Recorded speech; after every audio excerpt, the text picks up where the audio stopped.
Bonjour Joseph-Antoine Bell. Bonjour Cédric de Oliveira. Alors on va déjà parler de ce choc hier entre le Cameroun et la Côte d'Ivoire qui a tenu toutes ses promesses. Emers Faé, le sélectionneur ivoirien, disait hier, c'est pour ce genre de match qu'on aime la CAN. Est-ce que vous êtes d'accord avec ça? Bien sûr, mais là il se met à la place du public. Le public aime ça, mais lui l'entraîneur il veut gagner les matchs. Donc c'est pas pour faire des matchs nuls qu'il aime la CAN, il doit aimer la CAN pour gagner des matchs.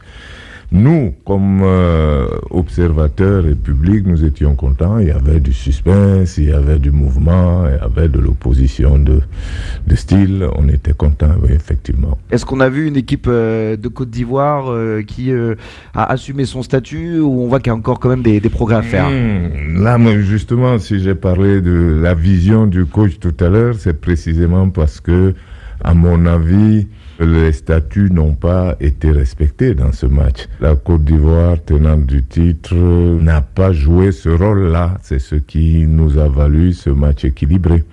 Si elle pense pouvoir retenir son trophée, elle devra agir autrement.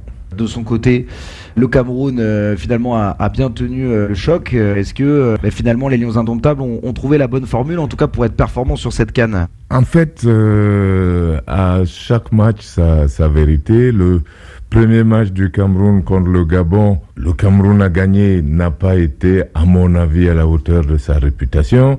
En revanche, sachant d'où il vient, le match contre la Côte d'Ivoire va le rassurer et devrait lui permettre de continuer à progresser. C'est ce qu'on espère pour cette équipe.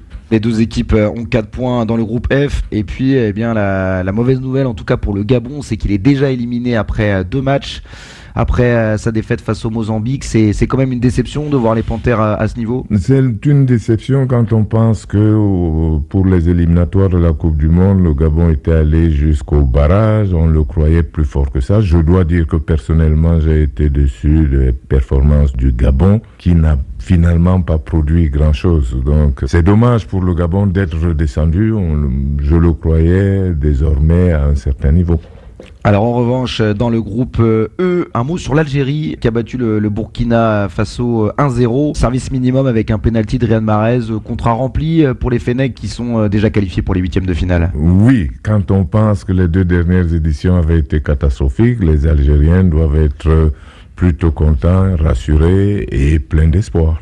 Alors aujourd'hui, place au dernier match du groupe A et notamment au retour du Maroc qui va affronter la Zambie. Le Maroc qui n'est pas encore officiellement qualifié. Est-ce que le Maroc qui avait fait un partout face au Mali il y a quelques jours doit se rassurer et rassurer un petit peu ses supporters? Je pense que quand on veut imaginer qui pense à gagner la CAN, qui pourrait la gagner, on doit observer les différents comportements après la 2e journée.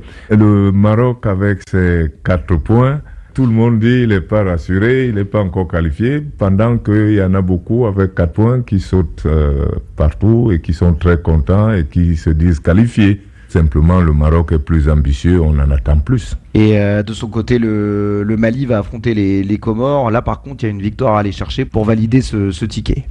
Pas simplement pour valider le ticket. Je pense que le Mali, qui se considère en progression après son match nul contre le Maroc, doit gagner pour poursuivre. Parce que le Mali espère aller plus loin et le Mali espère convaincre davantage. Donc maintenant qu'il a fait 2 matchs nuls, un contre le Maroc, qui lui donne le sourire, pendant que le Maroc était plutôt à se demander ce qui lui était arrivé.